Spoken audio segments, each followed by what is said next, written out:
Erumapetty government higher secondary സ്കൂളിൽ വാർഷികാഘോഷവും വിരമിക്കുന്ന അധ്യാപകർക്ക് യാത്രയപ്പും സംഘടിപ്പിച്ചു. സമാദരം എന്ന പേരിൽ നടത്തിയ ആഘോഷം ജില്ലാ പഞ്ചായത്ത് പ്രസിഡന്റ് മേരി തോമസ് ഉദ്ഘാടനം ചെയ്തു.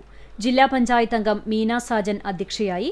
എരുമപ്പെട്ടി പഞ്ചായത്ത് പ്രസിഡന്റ് ബിന്ദു ഗിരീഷ് മുഖ്യാതിഥിയായി.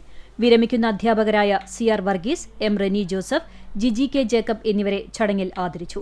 സംസ്ഥാന കലോത്സവത്തിൽ അറബിക് എസ്സേ റൈറ്റിംഗിൽ A ഗ്രേഡ് നേടിയ +2 വിദ്യാർത്ഥിനി Fathima Hamna, Kerala sub junior school football ടീമിൽ ദേശീയ മത്സരത്തിൽ പങ്കെടുത്ത 8ാം ക്ലാസ് വിദ്യാർത്ഥി മുഹമ്മദ് സയാൻ എന്നീ കലാകായിക പ്രതിഭകളെയും ചടങ്ങിൽ അനുമോദിച്ചു.